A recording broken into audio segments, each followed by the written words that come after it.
Every morning, before the bell rang, the classroom filled slowly. Backpacks hit the floor. Chairs scraped softly. Children talked about small, important things. Cartoons, missing socks, who sat where yesterday.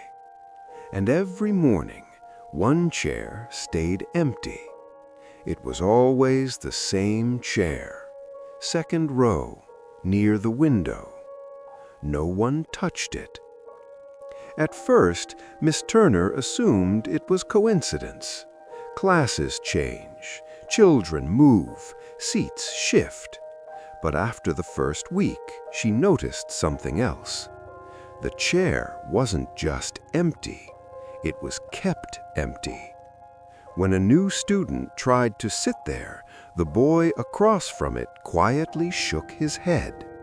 When the janitor pushed it closer to another desk, it was moved back by the next morning. Always carefully, always without comment. The boy's name was Noah. He was 9 years old. Quiet, polite, never disruptive. The kind of child teachers didn't worry about, which often meant they worried about him less than they should have. Miss Turner noticed that Noah always arrived early, earlier than anyone else. He would place his backpack on the floor, straighten his own chair, and then gently pull the empty one out just a little, like someone might be arriving late. Then he would sit down and wait. Not staring, not restless, just waiting. One morning, Miss Turner asked casually, "Noah, would you like to move closer to the front? There's an open seat." Noah looked up, confused. "This one's taken," he said. Miss Turner smiled softly. "I don't think anyone sits there." Noah nodded. "Yes, ma'am." She paused. "Not yet?" Noah returned his attention to his desk as if the conversation was finished. "Yes, ma'am." Days passed. The empty chair stayed. Ms. Turner began to watch more closely, not out of suspicion, but curiosity. Noah never spoke to the chair, never touched it unnecessarily, never explained himself. But sometimes, when the room was quiet, she noticed him glance toward it before answering a question, as if checking, as if making sure someone else was listening.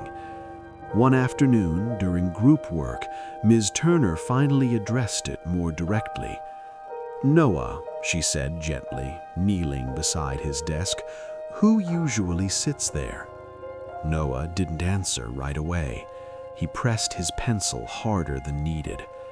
"My brother," he said. Ms. Turner felt her chest tighten slightly.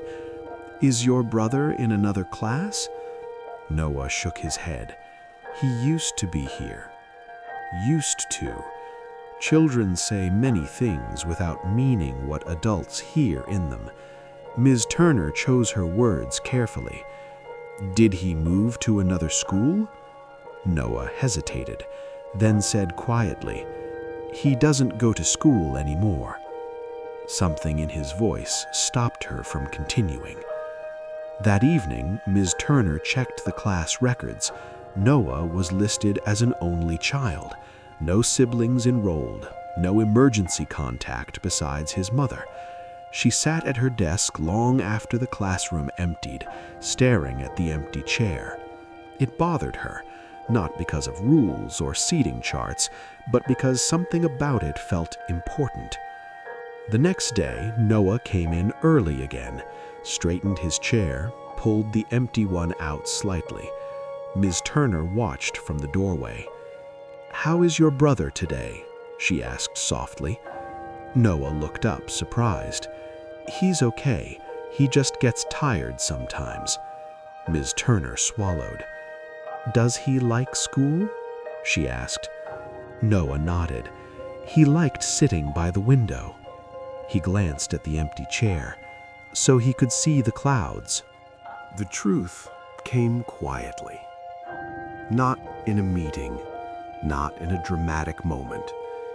It came during a fire drill. As children lined up, Noah stayed behind, gently placing his hand on the empty chair. "We'll be back," he whispered. Ms. Turner heard him. Afterward, she didn't correct him. She called Noah's mother that afternoon.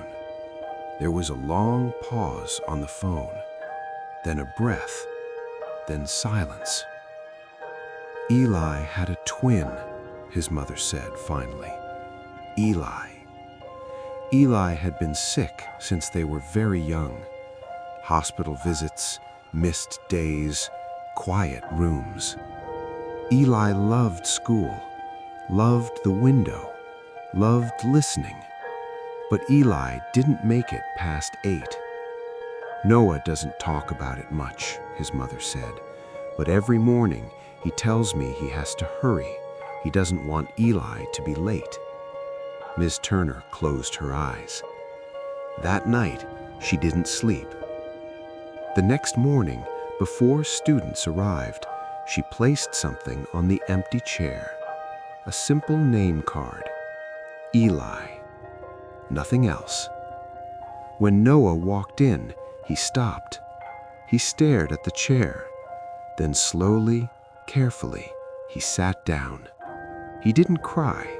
He just nodded, once. During class, Ms. Turner noticed something else. Noah raised his hand more often, answered questions he used to keep to himself, and when he did, he sometimes glanced toward the chair, not to wait, but to share. The empty chair stayed for the rest of the year. No one questioned it. When substitutes came, Miss Turner explained quietly, "That seat is important." They understood. On the last day of school, Noah stayed behind. "Next year," he asked softly, "will Eli still have a seat?" Miss Turner smiled. "Next year," she said, "you'll carry him with you." She handed Noah a small notebook. Inside, the first page read, "Things I'd Tell Eli." Noah held it like something fragile. The chair was folded away that afternoon, but something else had taken its place. Not absence, not silence, but memory, given space to exist without being erased. And sometimes kindness isn't about fixing grief. It's about letting it sit beside us until we're ready to stand on our own.